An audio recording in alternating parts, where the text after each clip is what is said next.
So today, financial analysis for testing laboratories. We've decided to include this topic because whilst of course it is important that a laboratory uses the right methods, that you use accredited methodologies with all of the attendant requirements to ensure that the results are valid and reliable. Unless you take care of the sustainability of the laboratory so that it can continue to provide testing services in the longer term, then of course the whole thing becomes a pointless exercise if you cannot sustain the financial and economic viability of the laboratory. So we're aware that many laboratories typically may receive equipment from governments or donors because that's what they say they need, but nobody really thinks about the longer term, how to sustain the operation. Because it's not just a question of having the right equipment, it's the question of having budgets to be able to continue operating it in an effective way. So it's very important that if you are in a position where you are building up a laboratory capacity, trying to decide what equipment you should have, comparing different methods, comparing different equipment, that you have some understanding of the financial aspects. And in detail, the reasons for financial analysis, it allows you to set prices because you have to be able to at least have in mind the cost of the operation, the price that you're going to charge to clients. Even if the client is another branch of government or part of the same organization, there has to be some consideration of the economics. You have to know if your laboratory is financially sustainable. Can you maintain the full range of tests that that clients say? Because if somebody asks you, oh, can you analyze this? Doesn't necessarily mean you have to be able to. You can say, no, we don't do that parameter, you have to go somewhere else. So you have to know whether what you're offering is financially sustainable. And when you're looking at different strategies, different equipment, different test methods, they may have different costs, different cost structures, and this allows you to compare and select the best option. And however, it's not something you can do just straight off the bat. You have to prepare yourself somewhat for performing these kind of financial analyses. And the most important thing is you need data. You need to have some a kind of financial data system. So you need data. So one of the things you have to do very often is have somebody in your laboratory who is taking care of the costs. Very often when we visit laboratories, we ask somebody, well, how much does this cost? How much was the equipment? How much time do you spend analyzing this parameter and that parameter, doing the preparation? And people don't know very often. You know, it's a government laboratory and there's nobody there actually responsible for measuring these things. So you have to have, first of all, somebody who is responsible for setting up the data system, because you're going to need data in order to perform financial analyses. Yeah. I just want to add something. I think it would be, I'm not sure if the other items have this problem. But we are lots of, you have an organization with a lot of scientists, and therefore the promotions are based on years of experience and qualification stuff. So there isn't really a business a business, a manager who can, can do the financials and what's not. So I think that's where, I guess that's the disadvantage. So is it, so are you suggesting that maybe the management trains in, the management is also scientists, as pretty much what I want to say. So you're asking that they train also in, or you create a post and have a financial, what are your... Well, one or the other. Very often, if you go to a modern laboratory, even if it's a government laboratory, they will have a manager who might be a non-technical and non-scientific person. And they look after the business side of the laboratory in terms of pricing, in terms of data systems for costing, in terms of investments and things like that. Now, in a small laboratory, obviously you can't necessarily afford a dedicated manager, but somebody in the organization should be given the job of working out these things. As well as having some resources to do this, you need to be able to classify all of your costs. And that means that for every kind of expenditure, you have to put a cost code. So staff costs, for example, on a particular test, for a specific test, for salmonella, might have a cost code. And you have to break everything down to these details.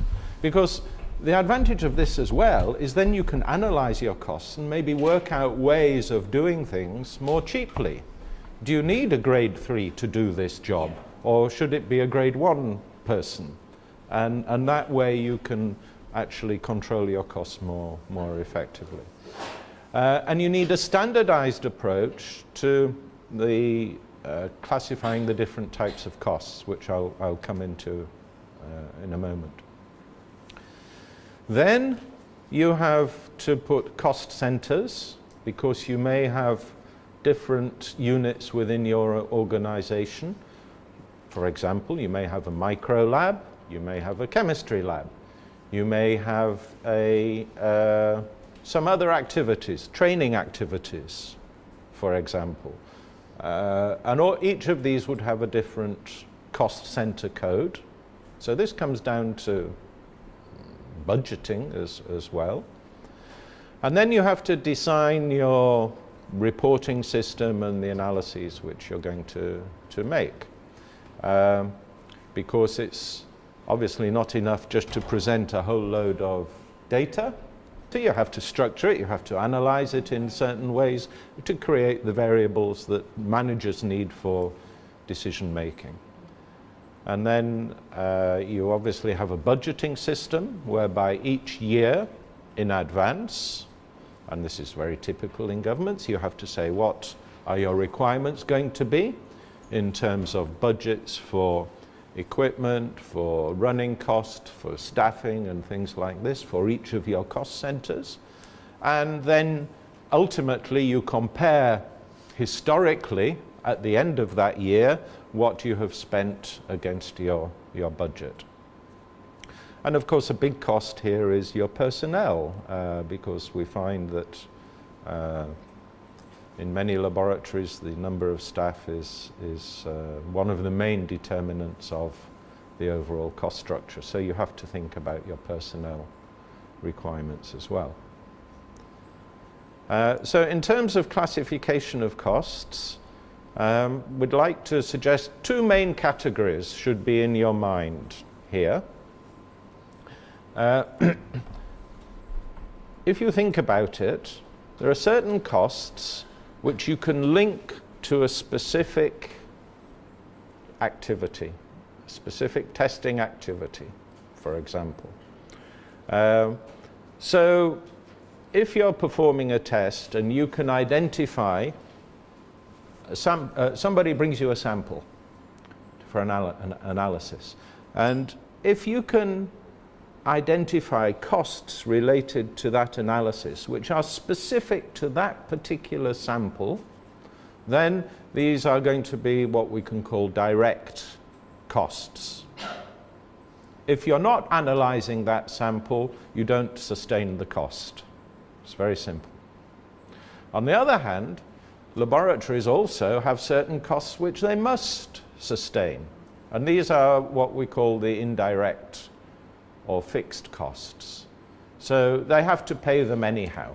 So you have to pay to maintain your equipment, you have to pay administration salaries, you have to pay for servicing, for calibration, accreditation fees. All of these things you have to pay for directly. Pay for, but it's not linked to testing that particular item. Whereas if you have here reagents or consumables in some way related to that test, then they are what we call direct costs. So your direct costs change in proportion to the volume of the activity which you're conducting. You do more analyses, you have more direct costs. So they're directly proportional, they are variable in proportion to the number of tests. Whereas these indirect costs are fixed, they remain the same whether you do no analyses or 100. You have to pay for them anyhow. So that's, oh, thank you very much. Thank you, lovely. Thanks. So that's one of the things we have to think about is classifying our costs. And here we have some examples of laboratory costs. So we can decide whether they are fixed or variable. You can suggest, do you think a salary of somebody working on the bench is a fixed cost or a variable cost? Fixed. Yeah. So you have to pay them. Whether they're reading the newspaper because there's no work that day, or working like hell because they've got more samples they know what to do with, you've still got to pay them the same. So that's going to be a fixed cost. Lunch allowances. In relation to number of tests. Fixed. Yeah, you've got to, if you're giving lunch allowances, you're okay, you don't get it, but some places they give it. Sample reception salaries. Fixed. Conference attendances for staff.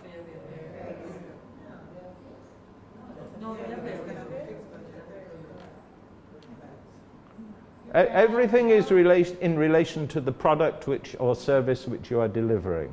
So in terms of the number of set tests, there's a fixed cost, yeah. Salaries of cleaning staff, fixed. You have to pay it. Reagents, variable. The more tests you do, the more reagents you use. Accreditation fees, fixed. You have to pay them. Calibration of your balances, fixed. Glassware. Well, you need more glassware to do? well, it depends, I guess, if these are, you regard them as consumables or... No, I think it will be fixed for You know, if you wash them and reuse them, yes, wash and reuse. then it would be a fixed budget. But it depends on your state. Sometimes you may have to use more because you're doing more samples. For the same calibration curve, so you're using more glass, whereas for activity, and on another day you may use less glassware because you don't. But if the glassware is reused, all right, then you have a budget every year for that glassware. Normally it would be fixed. But what's interesting, right, is that of all of these different costs, the only variable one was the reagents. All the others were fixed. And this is one of the features which I want you to bear in mind as we move forward through this presentation, that a lot of the costs associated with laboratories and their operations are fixed costs. So how does this look then in graphic way? Well, this is how our fixed costs look. So whether we say number of units produced, it can be number of services delivered, number of tests done, it doesn't matter. But more or less, we find that this does not vary based on the numbers which we produce, the number of tests which we do. So that is your fixed costs. Then you have your variable costs. So if you do zero activity, you have zero cost, and this line goes up in proportion to the actual cost of your operation.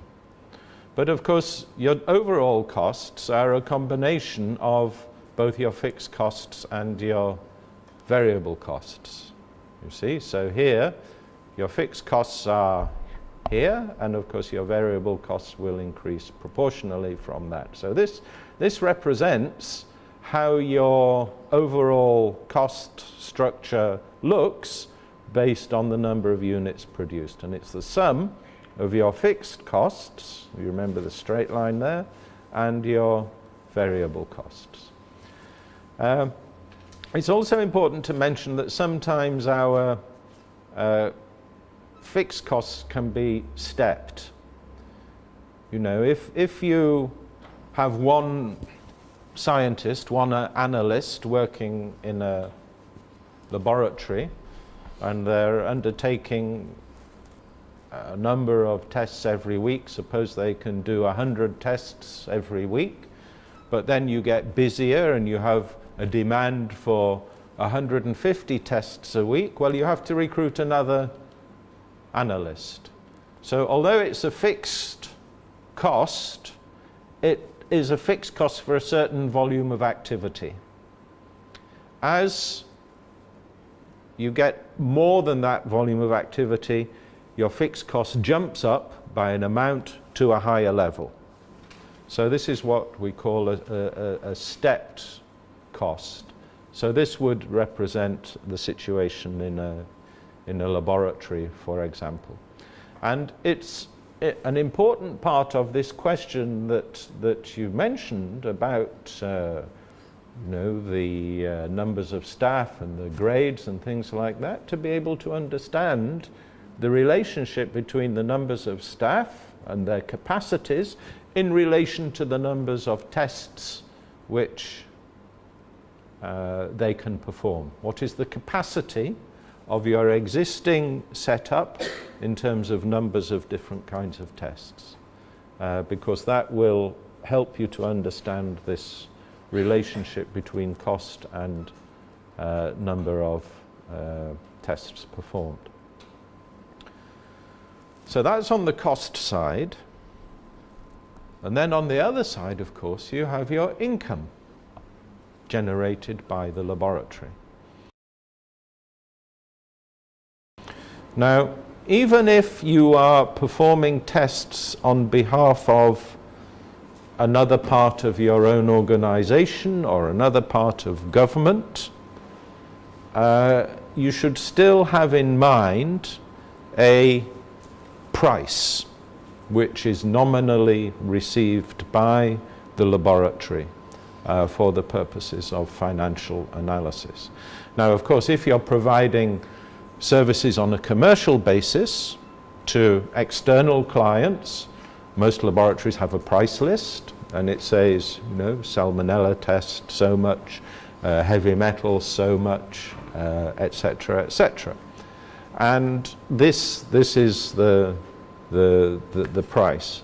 But even if you're not charging commercial rates, if you're, like I say, working with other parts of government or even within the same organization.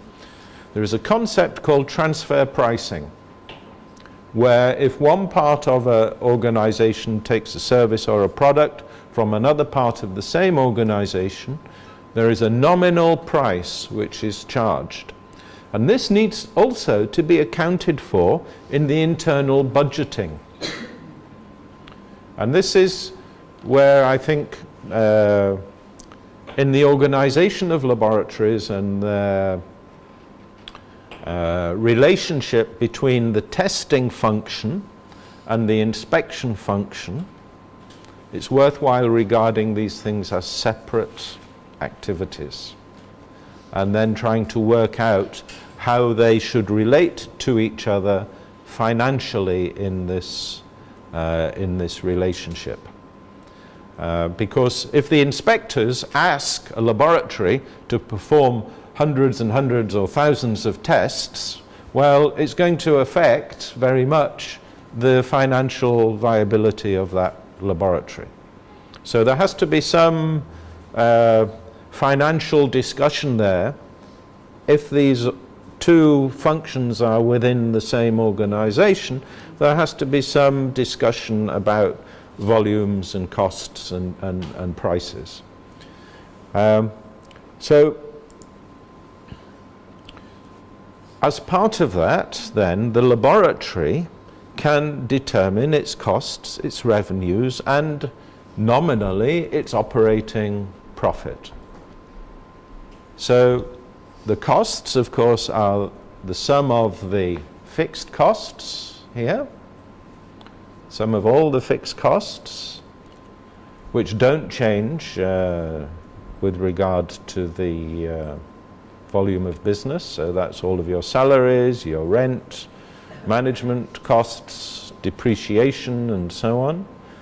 You have your variable costs for a given volume of business, all of your materials, reagents, the direct costs of analysis for a given level of activity. And the sum of those two is the total cost.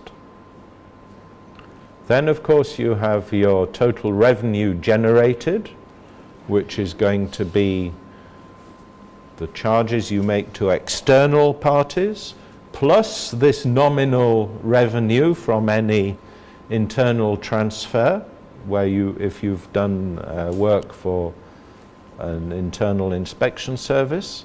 So you have your idea of your revenue. And of course, then you have your profit, which is your revenue less your total costs. And I think everybody here is from public service, but and sometimes we get asked, well, you know, we're not a private sector laboratory, therefore this doesn't really affect us. But in fact it does, because everybody is limited at the end of the day by the financial resources which are available to you. And you need to make decisions based on good financial decision-making principles. I think the problem is getting the other government departments to pay for the people. Well, there are ways of doing this. There are ways of doing this. Because very often what will happen, I think, is that your minister, will say, well, it's your job to analyze the tests for this inspection service. Fine. You can say, okay, well, for the budget you give us, we can do this many of these kinds of tests, this many of these kinds of tests, and this many of these kinds of tests. And then you allocate them to the various users, and this can even be down to the level of individual inspectors. You know, so I, as an inspector, could have a voucher, if you like, or a set of vouchers for, 100 E. coli tests a year, or 10 heavy metals. And then it's my job as the risk manager to determine how best to spend that testing resource to maximize the efficiency of controls which I do. And I have the voucher, and every time, or it's recorded, and every time we send a sample to the laboratory, then it's ticked off my budget. So there are ways to do this, even though if I'm in government, I don't come and put money into the laboratory, but we can somehow, we have to find a way of restricting the level of activity to fit within the resources which are available. Yes, please. On the clinical side of it, it is a strain for on the medical lab to be carrying out public health functions. And now we're trying to get the minister, PS, to commit to having a special budget, to finance what is extra, because really putting a strain on the supplies and exactly. the resources that we have. And your resources are not limitless, And the risk is that if you don't get this relationship right, the testing service can consume all of the resources on things which are maybe not so important for sanitary controls. The advantage of saying to the users of the service, of your services, look, you have a limited number of different kinds of tests available. The advantage of that, if you say that to me as an inspector, it makes me think, okay, now, should I spend these resources more on these tests or those tests? Should I spend them in this sector or that sector? Where are the priorities? I then start to use my technical resources available, which is you and your service, in a much more intelligent way, ideally related to the risk to food safety. So if I'm thinking, oh well, in this area we have a lot of problems potentially with ciguatera, well, then I want to maybe try and put most of my resources into testing for that. If another sector we have problems with controlling the personnel and the personal hygiene and hand washing and things like that, well, maybe there I need to focus more on microbiology. But not to do the same for everybody, because my resources are limited and I have to focus them much more carefully.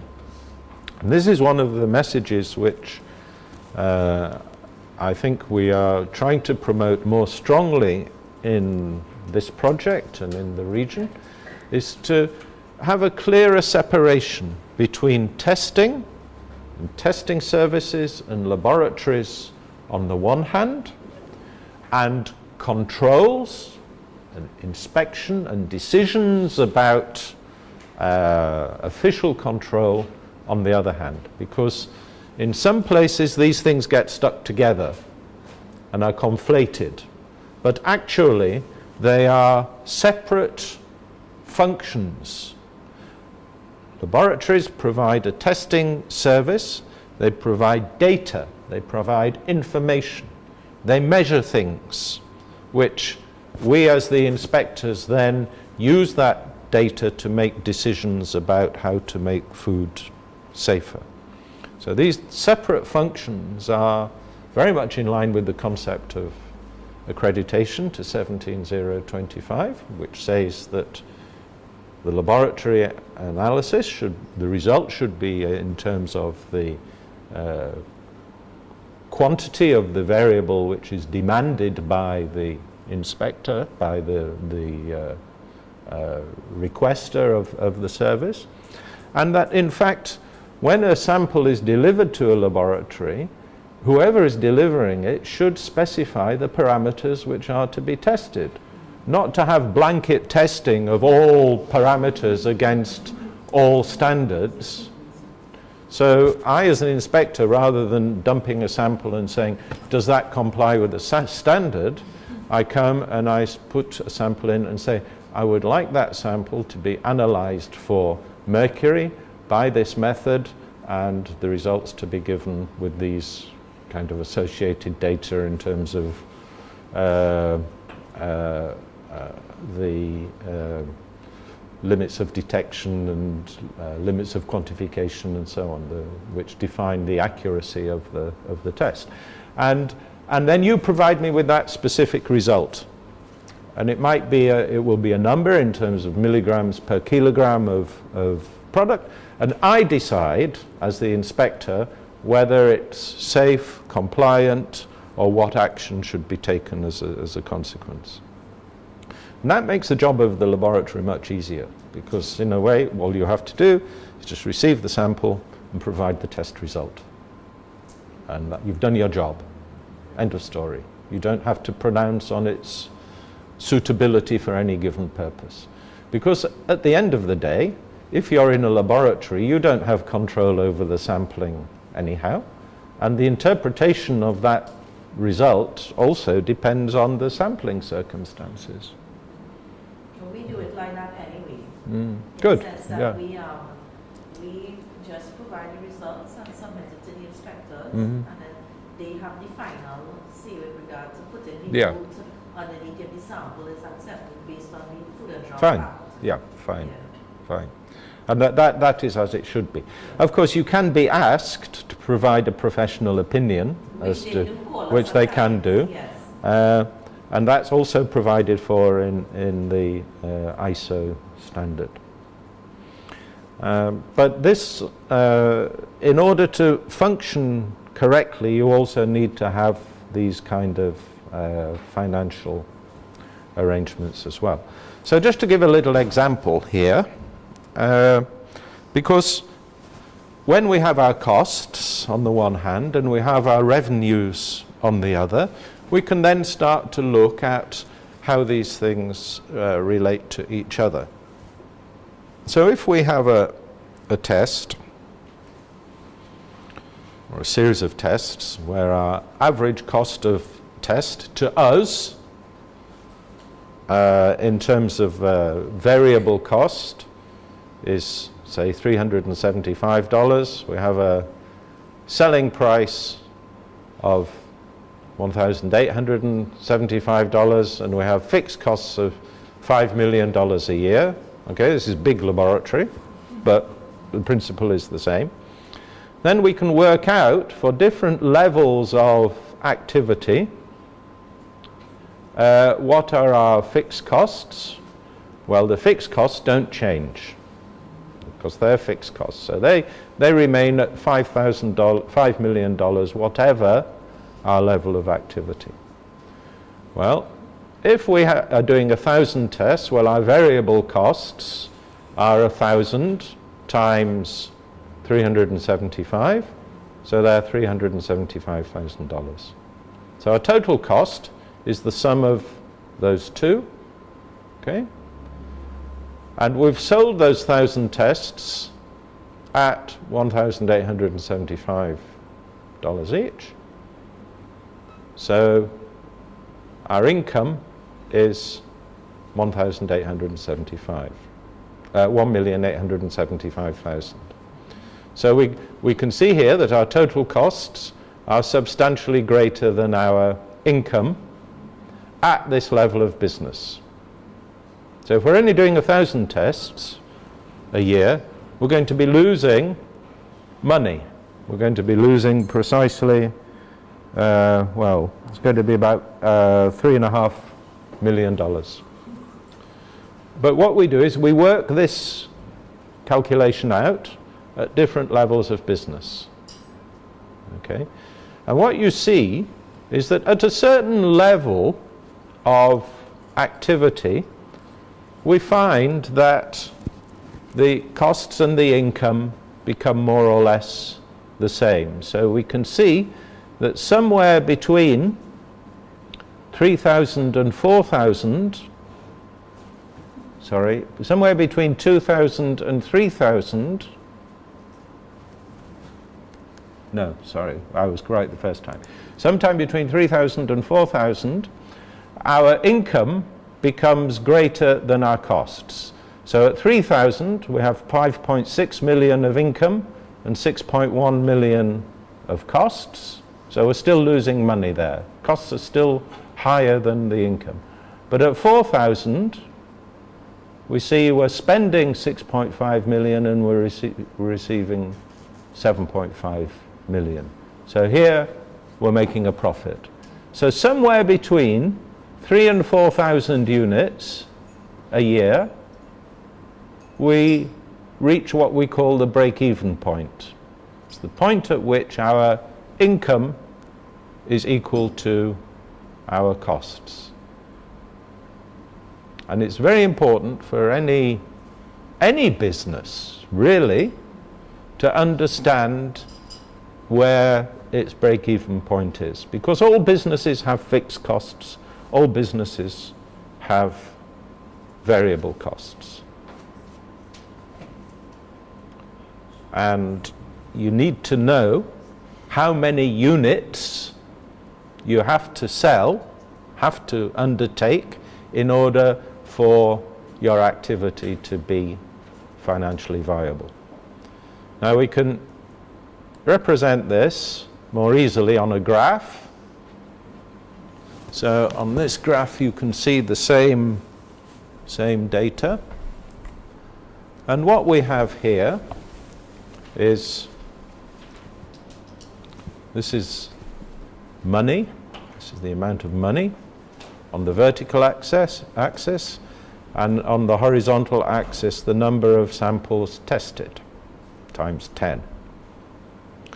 So we have a fixed cost, which, as we indicated, was 5 million. Okay? So this is our fixed cost, this blue line here. Okay? Then, on top of the fixed costs, we have to add our variable costs. Well, our variable costs work out at 375 per unit. And that starts from here. So this red line here represents the variable cost at different levels of business activity. Okay? So our total cost is indicated by the red line. So if we don't do any business, then we still have that 5 million to pay for.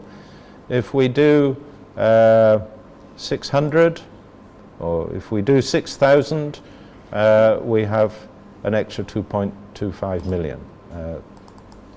So that's represented here.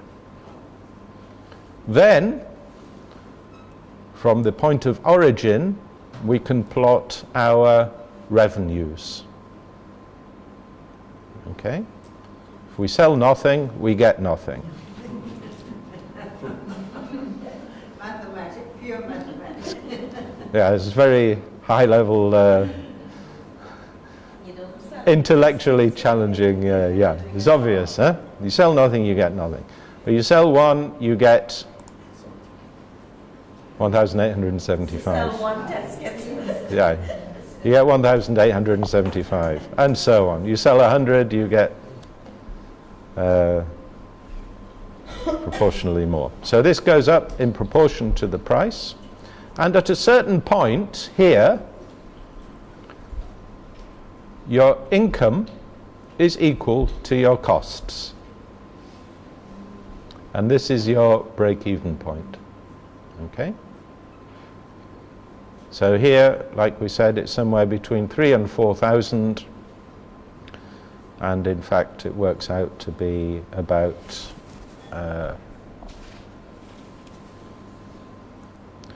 think it was about 3,200 or so, between 3,000 or 4,000. There are different strategies which you can adopt in setting prices. You can say, okay, we will price on a cost plus basis. So you work out what the cost is here, and then you add on a certain percentage, and that is what you charge to your clients. That's one way of doing it. Another way is to say, well, what will clients pay? If you're the only laboratory offering that particular test parameter to an accredited standard, well, and people need to perform that test, maybe you can charge a higher price. That's another way of doing it. Another way is to say, well, what is everybody else doing in the market? So competitive pricing, and you set your price according to that. But bear in mind there are other ways for laboratories to compete other than on price. You know, there are other aspects of service delivery. Maybe you pick up the samples from the supplier, from the client directly. Maybe you have a LIMS system where each client has their own client area on the internet and they can get their results directly. Maybe you have enhanced service where people get next day results. So you deliver your results much more quickly than the competition. So price is one aspect of competing, and there are different ways of doing that. For example, whatever client wanting one analysis per sample, whereas a particular client might send 10 samples to do the same analysis. Yeah, you can do discounts for bulk purchase. Very often clients don't want to be buying one test from one laboratory, another test from another. It's inconvenient. So they will come to you and they will sign a contract with you for a year, for example, for all of their testing requirements. And you will price that, you'll negotiate a price, even if you are then subcontracting some of those tests to other laboratories, because they don't want to be bothered with that, you know, and that's a very common situation indeed. Okay, so break-even analysis, it's very useful because it answers that basic question: what is the minimum level of business which we need to do for this activity to be viable? And, you know, if you have expensive tests, if you have, which use expensive equipment and expensive scientists and are costly to accredit and so on, but the demand for these tests is maybe only 1 or 2 samples a year, apart from the technical unfeasibility of maintaining a good quality of result, you also have the financial unfeasibility that it's not worth bothering. So there you have to say to your client, sorry, we can't do this test, you have to go elsewhere. So it allows you to determine that minimum level of business. And also then, if you are setting prices, whatever your strategy of pricing is, at least you know what it's costing you, and you can work from there, because for sure you shouldn't be setting prices which are less than what it costs you, because that way you run your laboratory down. So you can ensure that your pricing is set at a financially viable level. Yeah. Yes. Again, for us in the kind of calculation, even if we have recognized that the cost, because again, some of the prices have been set from eons, you know, and the cost of sometimes things have increased. But politically, they cannot change the prices because that's a vote. You know, you discuss the political plan. So this is a problem we face. We know it is not the lab is not viable because the prices need to change and on the dynamics. But because for political reasons, we have other. Well, fine. In that case, and that's acceptable, providing that the politicians allocate the budget. If they want to subsidize testing, fine. I mean, that's a political decision. Yeah, if they want the sector to have a benefit of cheaper tests by subsidizing, they're fine. However, it's an economic reality that you can't get something for nothing. Yeah? And if that's what your minister is demanding, somebody has to have that conversation. Yeah, I mean, it's simple economics. Either you charge the price, it costs so much to operate the test. So you either get that money from the client who's performing the test, demanding the test, or you have a budgetary allocation to cover the costs. It has to be one or the other. But how would you deal in a situation like, for example, you set a law, or you make a law to say that whatever is coming, whatever food is coming in must be tested. This is a law. This is a requirement. If you just said something, I just did,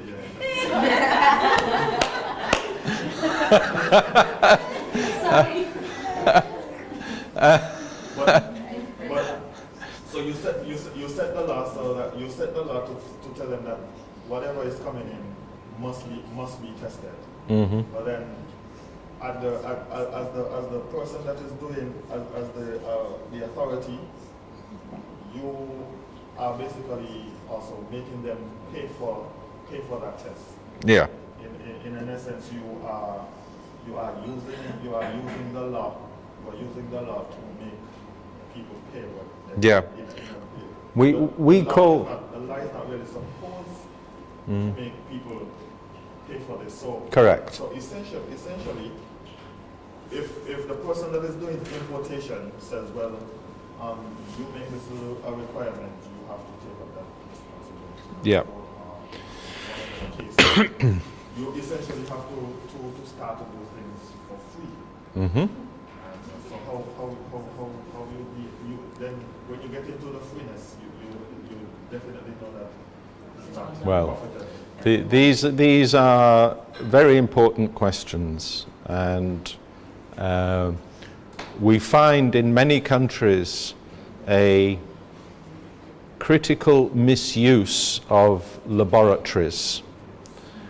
And it happens particularly when you find a laboratory which is integrated within a regulatory body, within a competent authority. And you find that, of course, laboratories are expensive pieces of equipment to run. And maybe they are overinvested. Maybe donors have given nice, expensive equipment. And then people start to think, my goodness, we're going to need lots of money to operate this equipment, because the volume of business might not be sufficient to justify it. So what do? I know we'll make it obligatory for the private sector to pay for these tests to be done. We will use our powers of certification to drive business into the laboratory. All right? We call it a lawfully sanctioned extortion racket. That is a lot. Right? Lawfully sanctioned because it is indeed in the regulations. Extortion because the business operator has no chance except to pay it. And a racket because all it does is sustain these unsustainable laboratories. And we see this many times in different countries, particularly in less developed countries where the budgets are not sufficient to sustain laboratories. And this is why we say separate your laboratory from your competent authority completely. Better if it's in a different organization totally. And budgets for testing, give them to the competent authority, not the laboratory, right? So that competent authority can then buy those tests. And what that means, it introduces market forces to this whole thing, basically. And laboratories then start making their investment decisions based on what is viable, what the demand for different test parameters is, and the whole thing starts to fall into line. Because the problem until now is that most laboratory investment decisions are made by scientists such as yourselves in laboratories. And of course, if I come and ask you, what do you need? You're going to tell me, yeah, I need GLC MSMS, I want an HPLC, I need new columns, and fine. You'll tell me, you'll say that. But in fact, the question that we should be asking is of the competent authorities responsible for control, how many test parameters do you need for this this variable, this food safety variable per year? And then try to put the power to buy those tests within their hands. And that's the issue. Because then, I as an inspector, I have a fixed resource. I have a budget for testing. In that situation which you've just mentioned about imports, I'm not going to test everything that comes in. If I see a can of Coca-Cola, for example, coming from Puerto Rico, well, what's the risk of that? What's the point of me taking a sample and testing that? The chances of something damaging arising in that product are minimal. But if I see a consignment of reef fish coming from a region of the Caribbean where I know there is a ciguatera hazard, or if I see that, because I'm keyed into the international alert system, I see that milk powders from China are coming in and may be contaminated with melamine, then I focus my sampling and testing on the things that are going to truly represent risks to the consumers I'm due to protect. And the idea of sampling and testing everything that comes into a country is nonsense. I mean, it's so you focus on certain things that come into your country, especially. Yeah, this is risk. The risk-based approach. This is risk analysis, which is your combination of risk assessment, risk communication, and risk management. But then there are many things that are made in your own country. You should control those equally. Because the bulk of our analyses are those products that are made within our country. The same principle applies. Okay. Use a risk-based approach. So you still try to focus on the ones that You see, you cannot control everything all of the time in life. It's impossible. In general life as well as in this particular circumstance. So you have to choose. As an official control body, as an inspector, you have to choose what you want to control. So you control the things that represent the greatest hazards in terms of their severity of hazard, combined with the frequency of their likelihood of occurrence. And there's a little matrix you can draw, which you use to assess where your risks lie. You may also then, over time, take into account specific rates of compliance of particular enterprises, because some business operators will be more compliant than others. So risk profiling on the basis of products, origins, and business operators is our bread and butter as official control bodies these days. I agree. When you mentioned that the lab should be, we should be seen as just doing the test finance it, and if anything, consider giving the inspectors a budget to facilitate the payment for the testing. Yeah. I agree to some extent, but the government, the governments have a problem with finances and resources and what's not. Everybody's tight on money. Mm-hmm. So yes, the lab is tight on money, but the inspectors are tight on money also. To the point to that, they're even short inspectors. There are not enough inspectors to carry out the adequate testing. So for me, I think that the importer or the food manufacturer there should be a halfway point. They should be willing to pay some of the costs. Rather, maybe the government should subsidize some of it and they pay the others, because at the same time, this is their business. If they're bringing their products in or want to sell their products, a lot of these food manufacturers make a lot of money. Okay. Some of them are millionaires.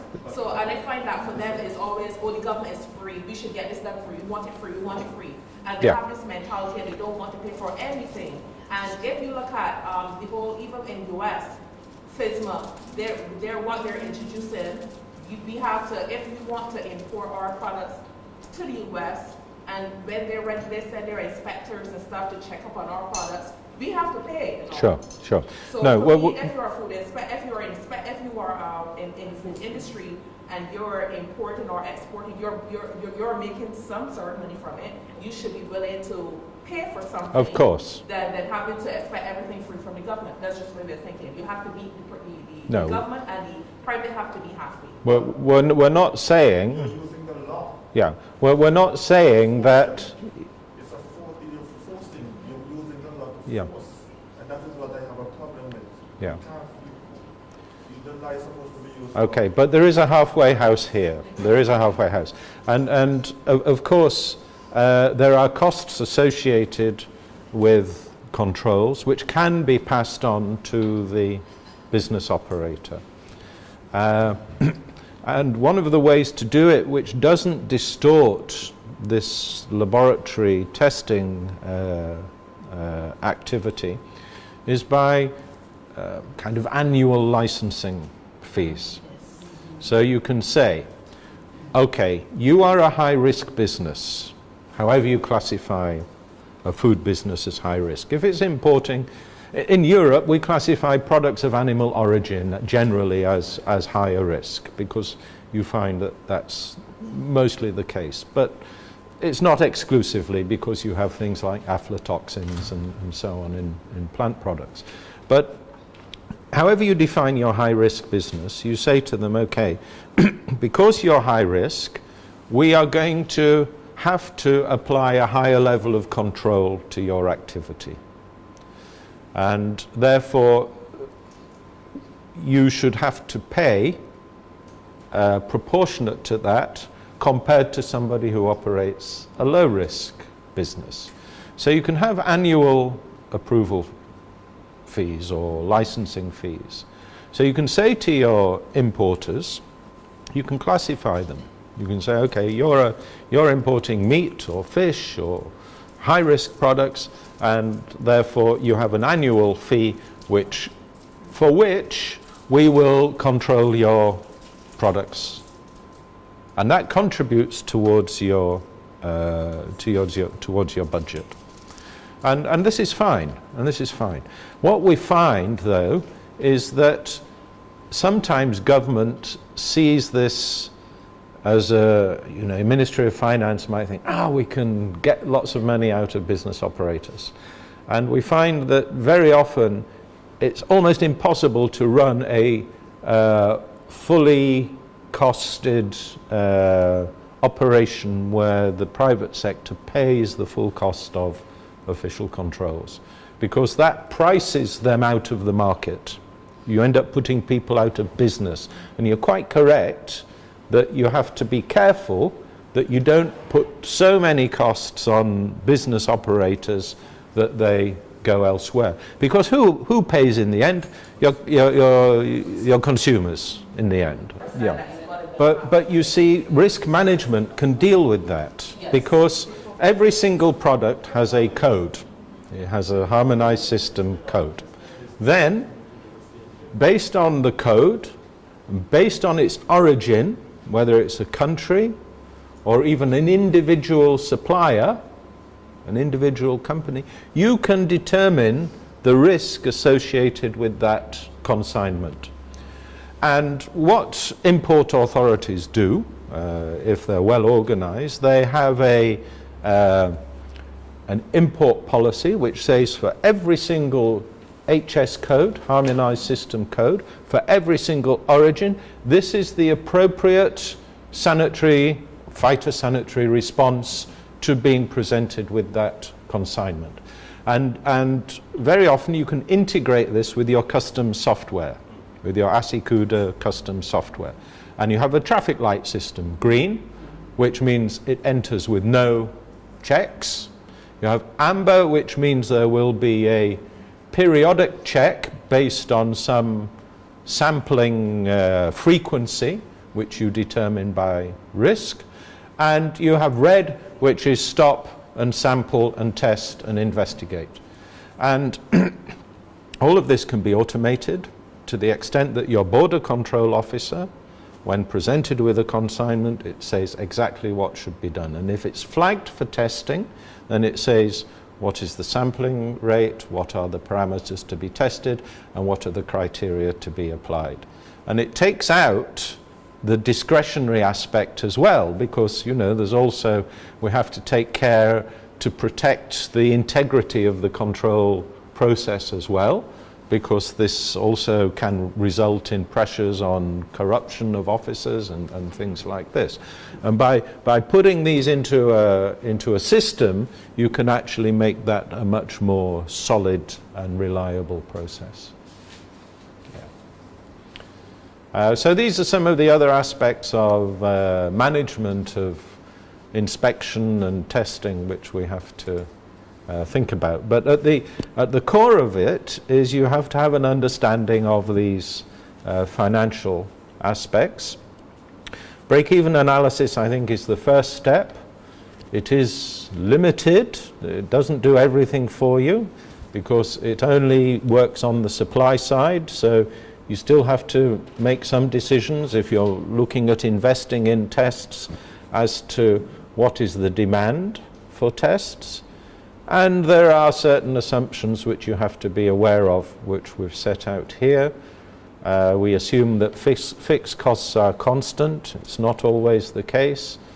That unit variable costs are also constant within the range, not always the case. We assume that what we produce is what we sell. Well, in laboratories that isn't the case, because you buy reagents and you store them. So you may have stocks of tests sitting in your cupboard which are not being used. And also some of those are limited shelf life, so that increases the cost, so you have to be aware of that. And then, of course, you're not just selling one kind of test. You know, you might be selling microbiological tests, histamine, heavy metals, other chemical parameters, aflatoxins and so on, all of which have different cost profiles. And in fact, if you sell more or less of some of those tests, then it's going to alter overall your cost structure.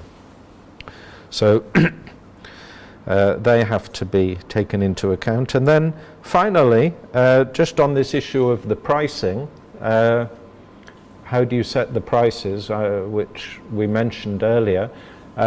You have to be aware that there is something called price elasticity of demand.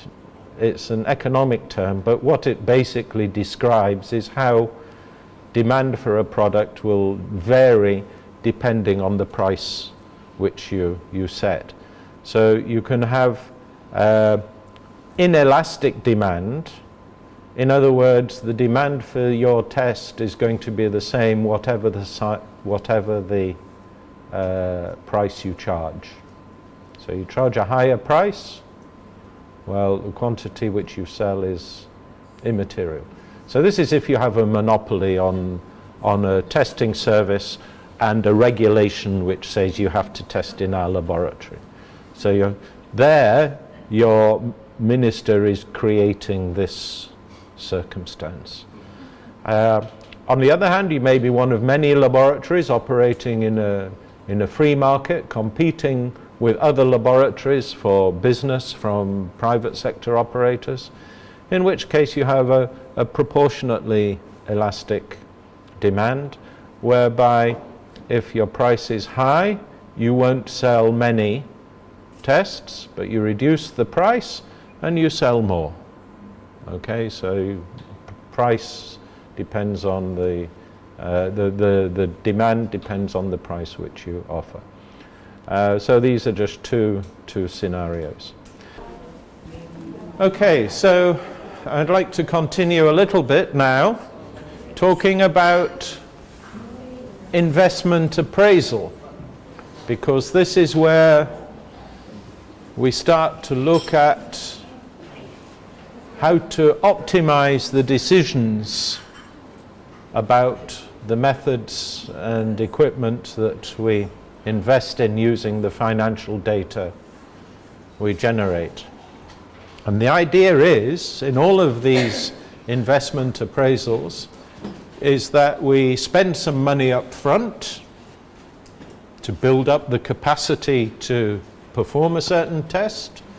We have to build the laboratory, we have to put the equipment in, we have to recruit the staff, we have to develop the methodology, get the accreditation. All of these are investments which we spend right at the beginning, which then allow us to perform our functions over the subsequent period, over months, weeks, or years. And so it introduces this concept of time. And there are different methods which we use for deciding how good is one particular investment compared to other investments. We can use what we call a payback period, a rate of return, net present value, or profitability index. And I'm just going to talk about a couple of these which are the ones that are easiest to understand and which perhaps will be most useful for you. So in terms of payback period, this is quite simply the length of time it takes to repay the initial capital investment. Because when we make that investment, we then start operating our test and generating, we hope, some revenue. So we need to have information about the profit that the investment has generated.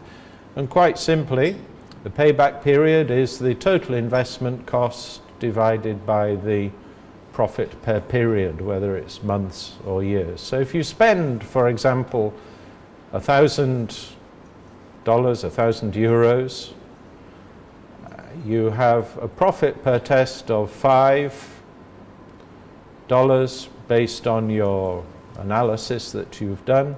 You're doing 100 tests a year. Well, your profit per year is 5 times 100, which is 500. You spent 1,000, so it will take you 2 years to pay back the cost of the investment. Okay? So your profit, every time you make a profit, it corresponds to a part of the original investment. Very simple. And it's one way of assessing how effective an investment is. Then we can have rate of return, which is something that corresponds to, say, putting money in a bank. When you put money in the bank, they give you a rate of interest. Not very much these days, but in theory, they might give you 1% or 2% a year in a savings account. And what this approach involves is comparing the annual profit generated by the investment with the cost of the investment on a percentage basis. So the same investment as we had in the previous example, we invested 1,000. Every year we make $500, euros. Our rate of return is 500 divided by 1,000 as a percentage is 50%. So every year we generate 50% of the investment. It's just another way of looking at the same data. But we also have to take into account something called the time value of money. Because we know that if I said to you, okay, I'm going to give you $1,000 today, or you have a choice of $1,000 in 5 years' time, which would you take? Today. Yeah. Usually. Because $1,000 today is worth more to you than $1,000 in 5 years' time. Sure. So there is a time value of money. And because our investments have a finite life, they don't run on forever, and because they also deliver benefits and cause us costs at different rates, for example, a piece of equipment may require higher levels of maintenance later in its life than when it is new. So your costs also will vary. We need to take into account these factors. So accounting for time is something which we try to do sometimes in these kind of calculations. And this is just based on the idea that money today is worth more than money tomorrow. Because if I gave you $1,000 today, at least you could go and put it in the bank, or you could invest it and you could do something with it. So what we try to do is have a standard measure, standard approach for the way in which we deal with money which is received or spent at different times in the life of the project. And this allows us to make a more accurate assessment when we're comparing costs. So there are two approaches. We can look at the future value of money which we invest today, or we can look at the present value of money which we receive or spend in the future. So if we take an example, two options, 10,000 today or 10,000 in 3 years' time at a rate of interest, how do these compare? Well, there are a couple of equations. You don't need to bother too much with these because there are data tables which we can use to help us work these things out.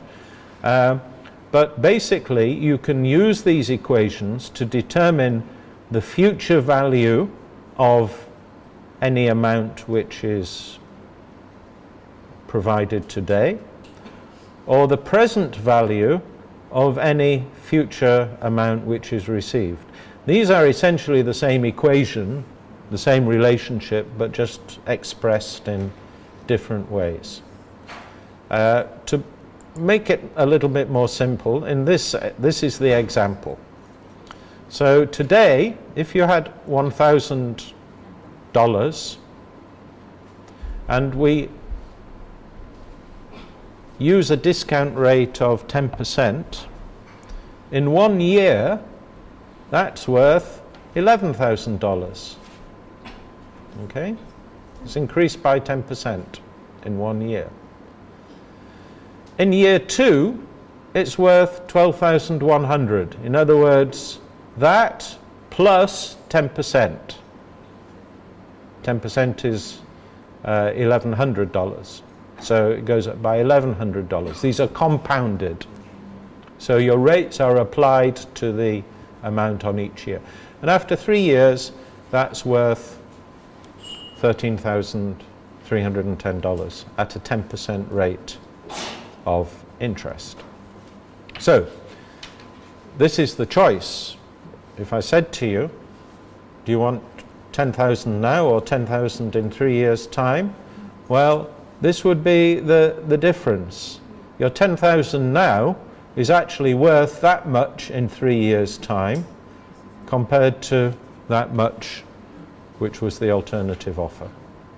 So we can see that, of course, this is the difference, quite a substantial difference.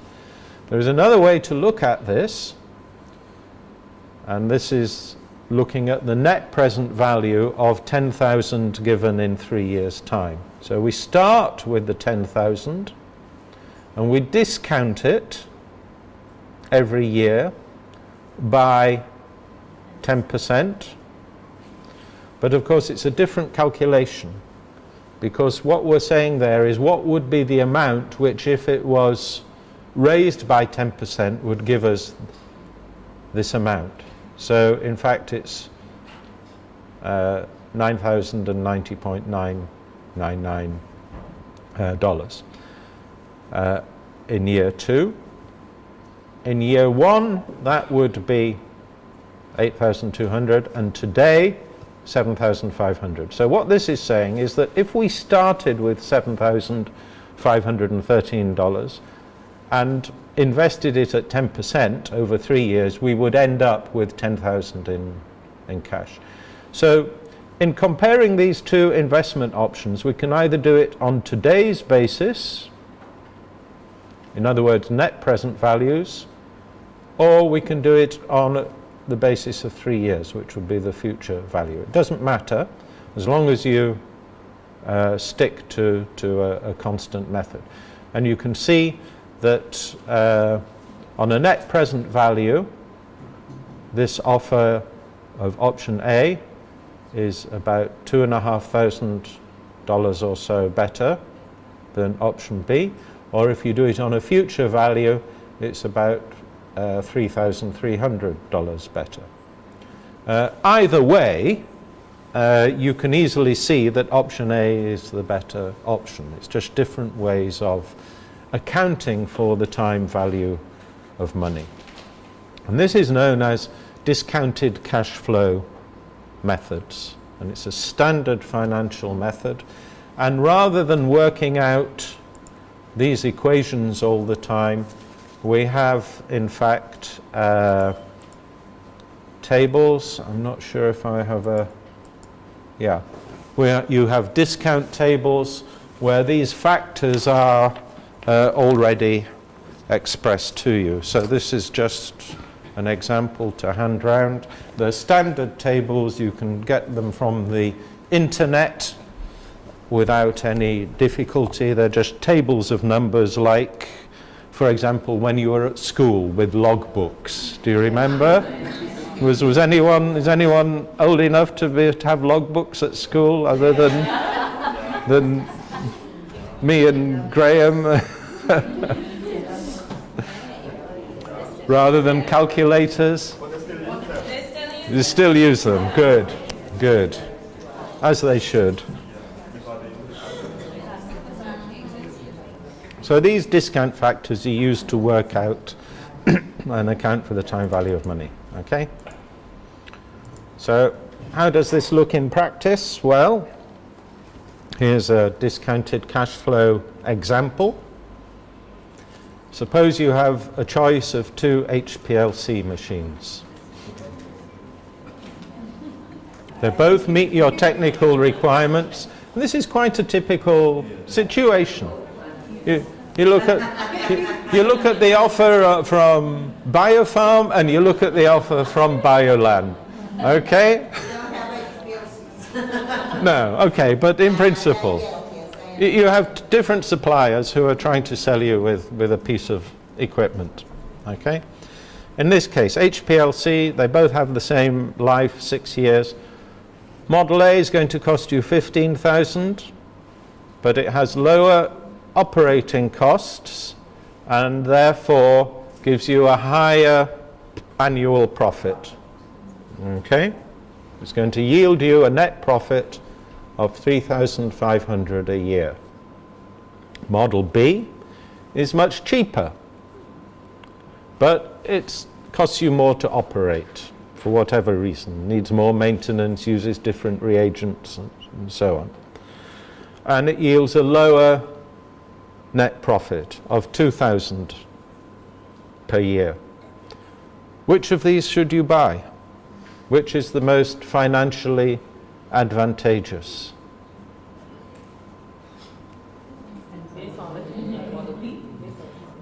Well, based on anything. I mean, it's yeah.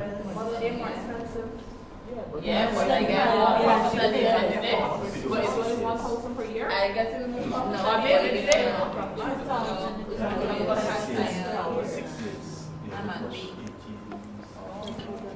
It's over 6 years. Yeah.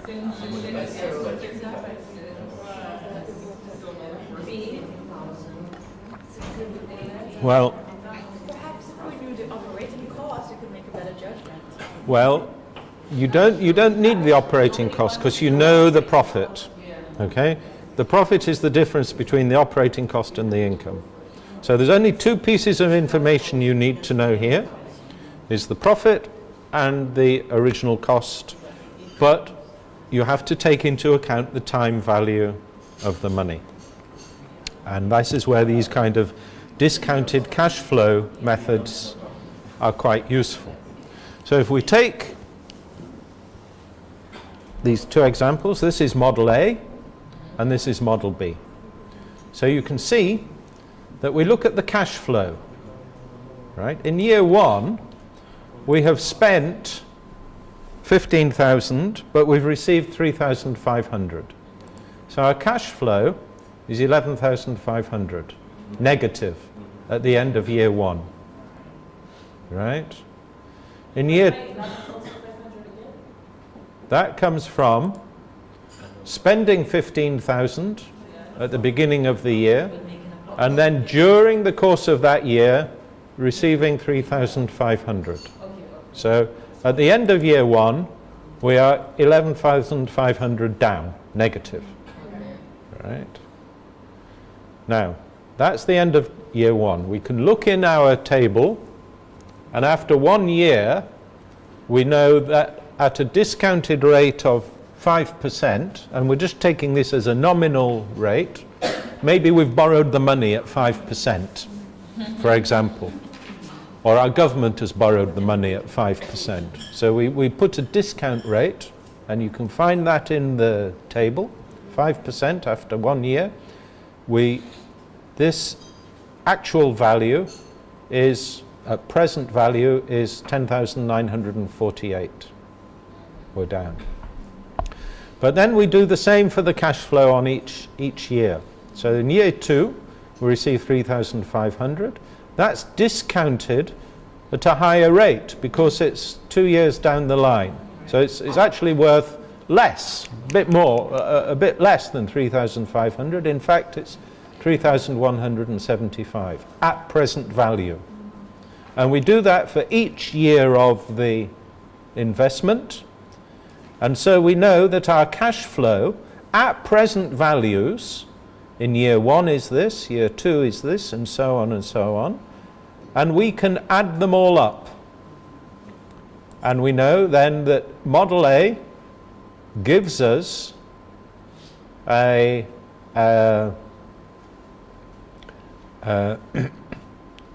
total cash flow of 6,000, but the present value of that is 3,486. Right?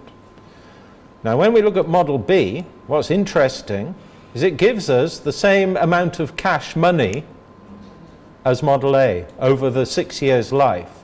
But when you look at where or when you spend that money and receive the money in the course of the project, by doing this exercise with the discounted cash flow, you find that in year 1 you have a negative cash flow of 4,000. Well, that comes from your 6,000 purchase cost and your profit of 2,000. The difference is 4,000 you have to find in year 1, which is worth this much when you discount it. And in the years thereafter, it provides you with 2,000 each year. So at the end of 6 years, over the life of the project, it still has the same overall cash implications, but because this one has lower upfront costs, right? You're spending less money, even though you're getting less revenues. When you compare the present values, you find that Model B has a higher net present value because of the discounted cash flow aspects. Even though at the end of the day, you end up with 6,000 in the bank with both models. Okay, so in this scenario, your Model B would provide you with the optimal solution. And this is why taking into account the time value of money becomes quite important in these investment decisions. So the discount factor, I noticed you have 5, so the discount factor varies, or based on if it does based on what? Yeah, the discount factor is something in your choice. You can choose any factor you want. It might be related to the cost of the money which you're obtaining. If you're taking a loan from the bank, then you would use the bank rate. You may have a standard discount factor which your organization applies to its investments for depreciation purposes, for example. So if your accountants say, yes, we depreciate all our investments at this rate, you could use that. So normally it wouldn't make much difference. You'd still see this difference between the investments. It's just the level of difference which would vary depending on the discount factor. Okay? So that's how we account for the time value of money. Just to mention the other measures, I don't want to go into too much detail with them. I mentioned the profitability index, which is your net present value as a percentage of your initial investment. In other words, net present value as a percentage of, which would be here 3,486, as a percentage of your original price, 15,000. In this example, we would see that Model A gives us a return of 23% and Model B 74%. Or internal rate of return, which is the discount rate which would make the net present value equal to 0. Okay, you might sometimes hear of accountants referring to an internal rate of return, and that is where you try to determine the discount factor which would result in this number at the bottom being 0. Okay, so you alter this so that this becomes 0, and at that point you can say that this is the internal rate of return, and in this example, of course, you get a higher rate of return from the best deal. So Model A is 16% and Model A 41%. It's worth mentioning that all of these functions are available in Excel, in the Excel spreadsheet. So you can actually program in net present value, internal rate of return, All of these financial functions are available as variables in Excel in their suite of statistical financial variables. I think the last thing to mention on this, because it is a consequence of the financial decisions you might make,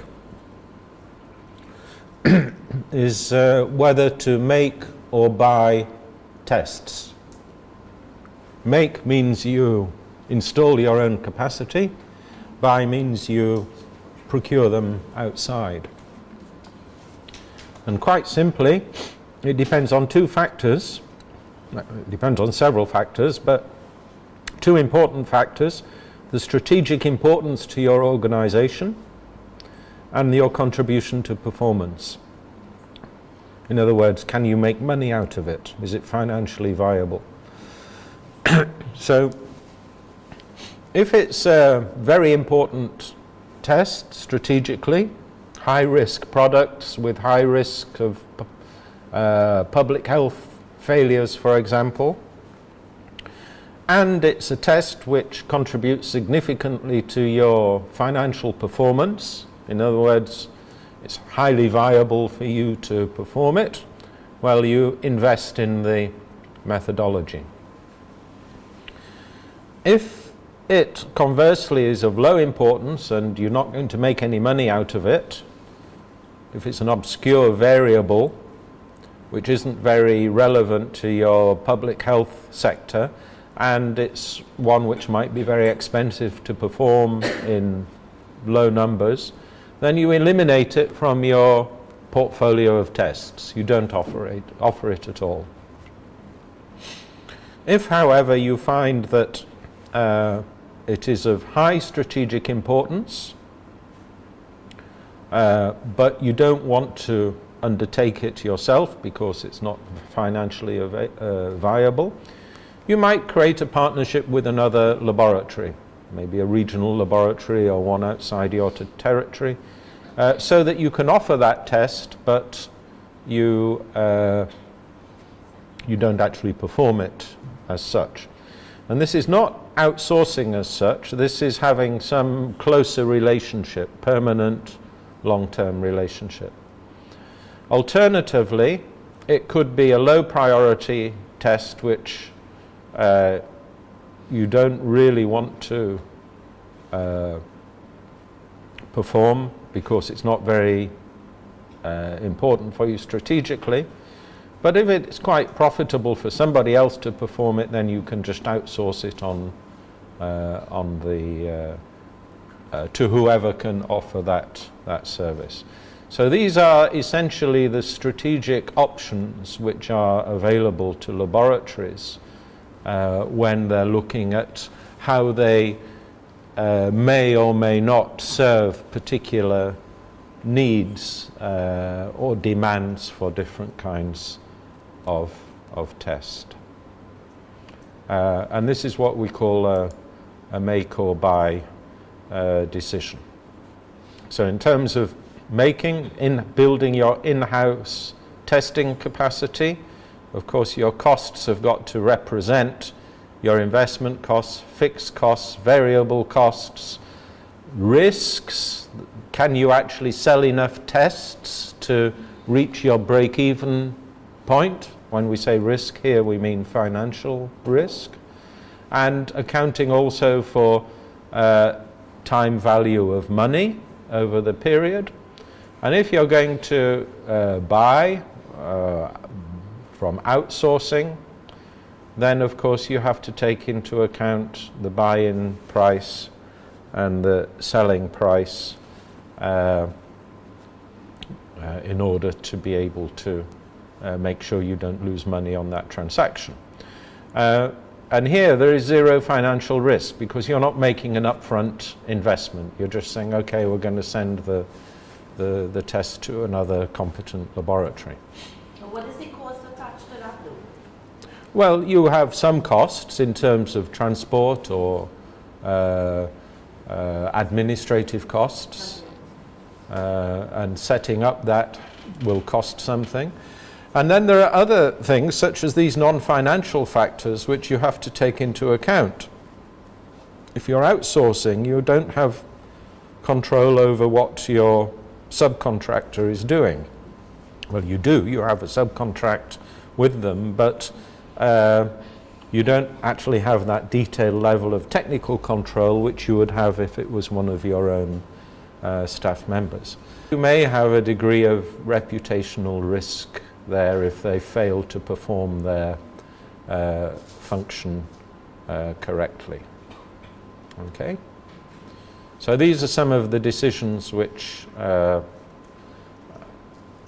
many laboratories have to make at some stage in terms of determining what is the portfolio of tests which we are going to offer. Okay?